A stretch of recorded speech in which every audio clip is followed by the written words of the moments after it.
Welcome to another episode of the RADitude podcast. I am so excited to do a solo. The guest that I had planned today, it didn't work out. They got sick. And so I thought, should I cancel this session or should I do one on my own? And I want to do one on my own. And the reason I want to do one on my own is because I'm really excited about something that was a significant learning, a significant, I'd say an emotional event for me that I think is going to change or accelerate the journey that I'm on, this spiritual journey, this life journey that I'm on. And so I'm excited to share it with you. In fact, the night after this happened, I had some downloads for another model that I'm going to share with you, sort of. I'm in the process of doing it, so it's not perfect yet, but I'm going to share it anyway. And to set this up, let me just say that I have gone on my love, laugh, and contemplate journey to just laugh and love. And I'm into the gene keys right now, which is really the art of contemplation. And I'm just loving that spiritual component of my life. And, as many of you might know, that I recently took a group of people to Vietnam where I taught Dr. Joe's program, Change Your Mind, Create New Results. And that was an amazing experience. And then I went to Cambodia for a few days, and then I went to Bali.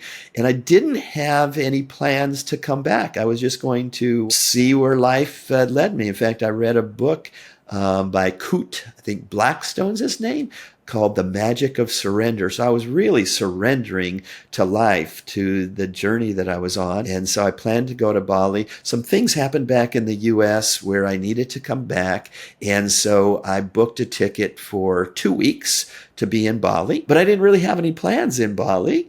I was going to meet a friend there, and I wanted to do some kind of meditation retreat, a silence meditation or real meditation. I'm not really a meditator other than guided meditations, but I wanted to experience that. So I reached out to a few friends that either had lived in Bali or live in Bali, and one in particular responded to me.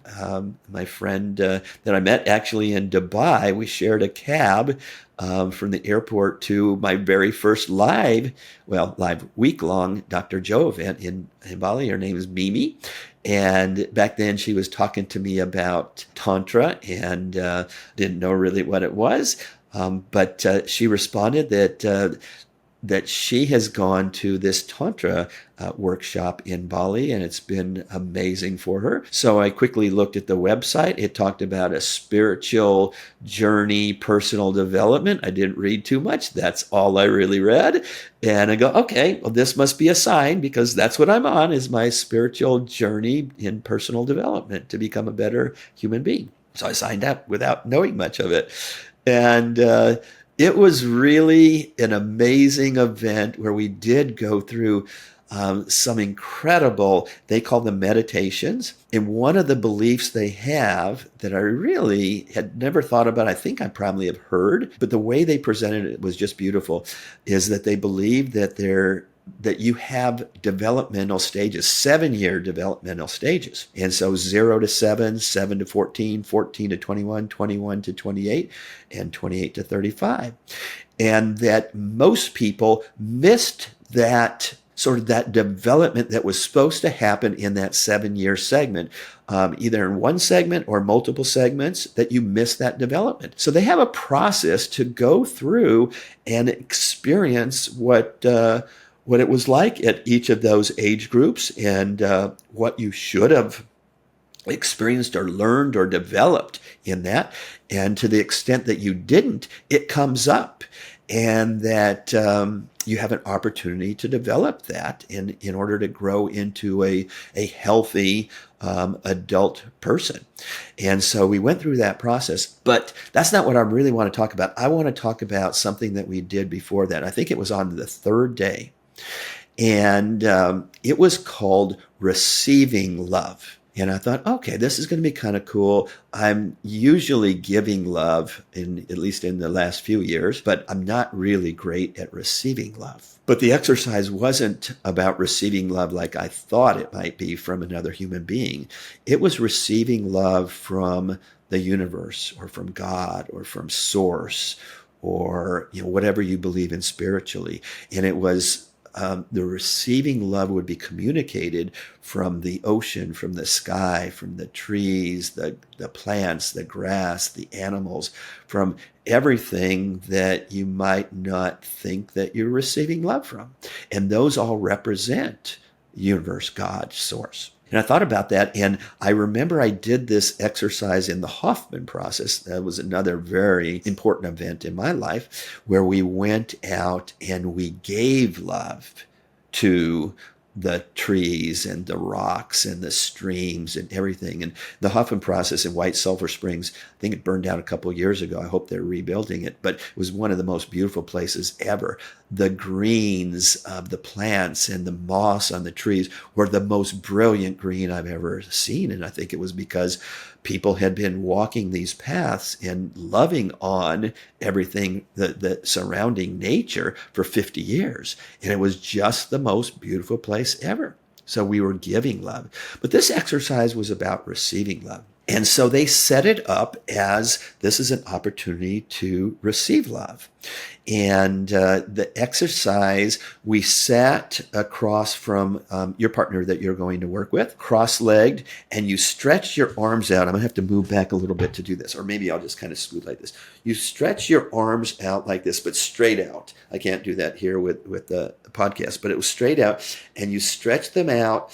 And you were separated by your partner by 1 to 2 inches, so you couldn't touch. And then what you did was we slowly, and mirrored your partner, slowly moved your arms apart so that they're stretched out like this. Can't see really, but you get the feel of it. And then as you come in, you would visualize bringing and receiving love from the environment.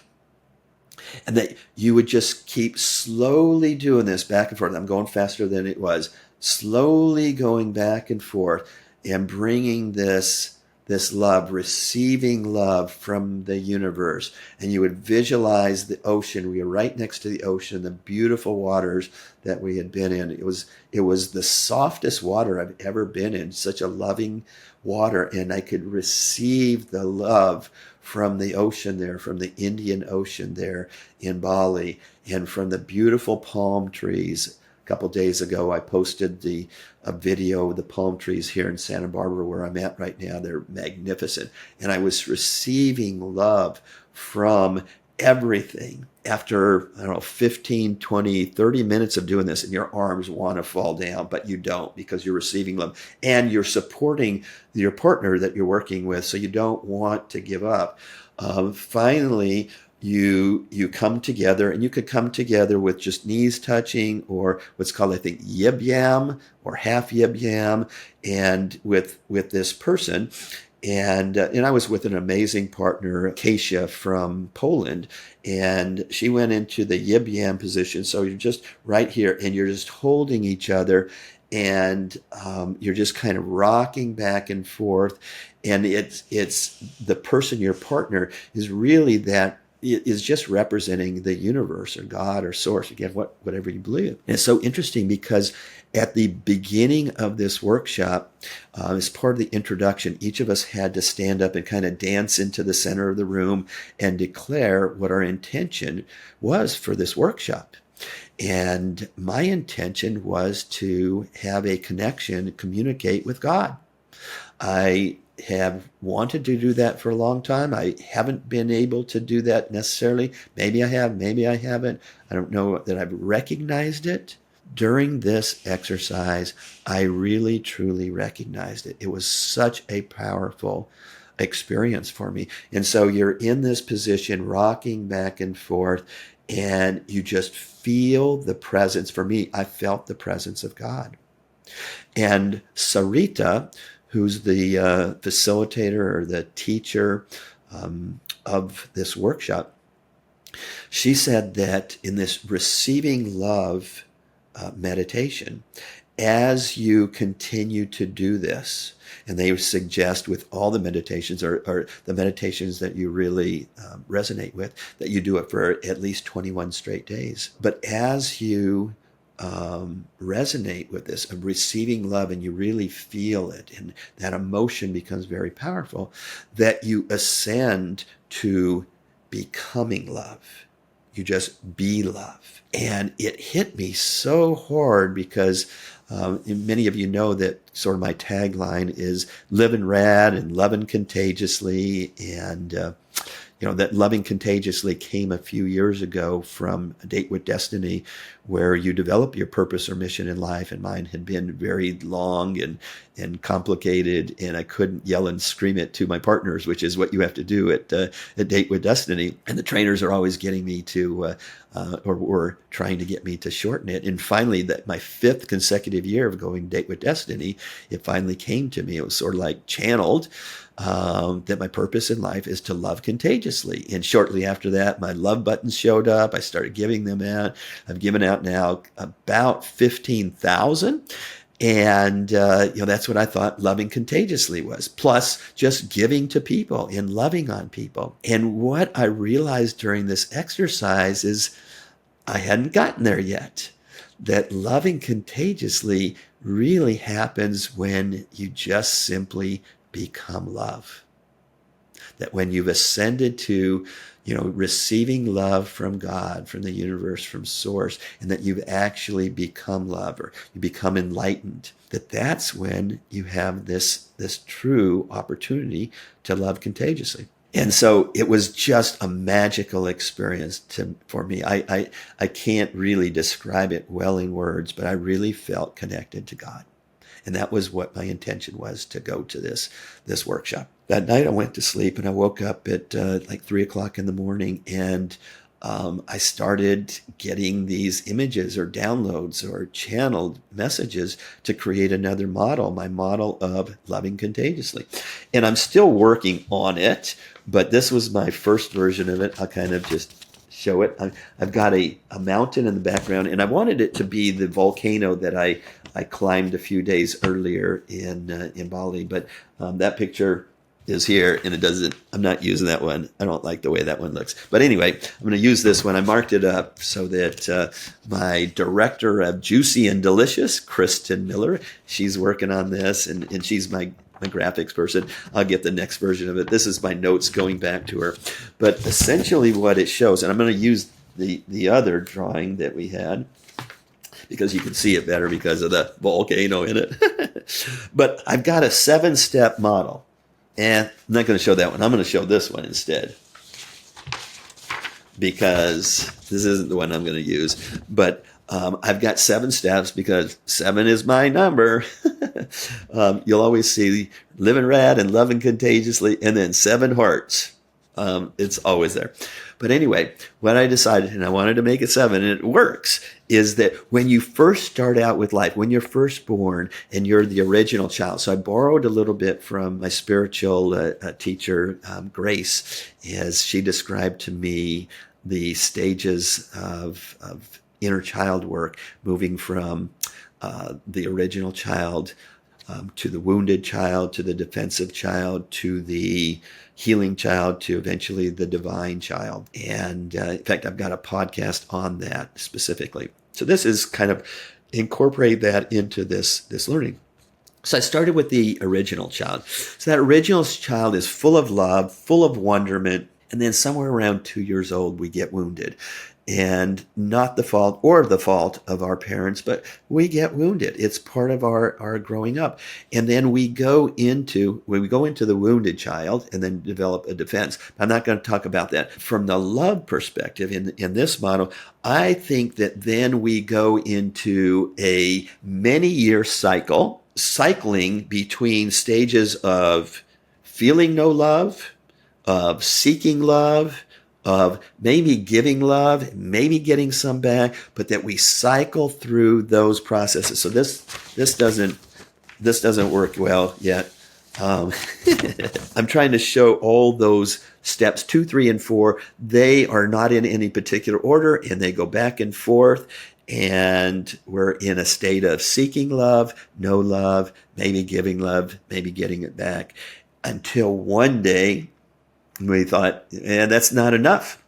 And we might read something or hear something or see something that says the answer to life is now to give self-love. So how many of you have heard that or are in the process of giving self-love? We think that that's the answer. We do that for a while. We're not exactly sure what it is. We try different things. We take care of our bodies. We are more cognizant of the things that we put into our bodies. We start exercising. We love on ourselves. We say affirmations. We go personal development. We're giving self-love, and we may or may not.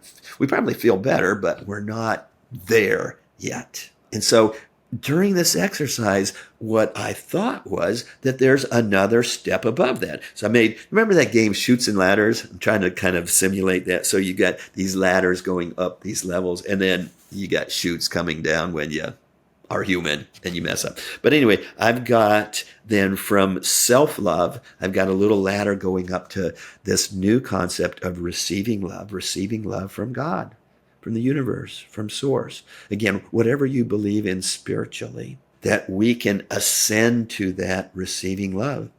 And that if we do that enough, if we're consistent enough, if we make that part of our daily routine, which I am in the process of doing. So I every day I'm noticing the environment and I'm receiving love from the palm trees here, from the ocean, from the grass, from the birds, from everything that I can think of when I'm thinking about, when I'm conscious of our unconscious. Then we can go up to becoming love, that 7th stage. And I think that could be also the divine child coming back from the original child, going through the wounds, going through the defense, going through the healing. And we become that divine child. That divine child is now, again, just full of love, full of wonderment again, and full of wisdom. But that wisdom only comes from having gone through the healing, or in this model, having gone through the process of self-love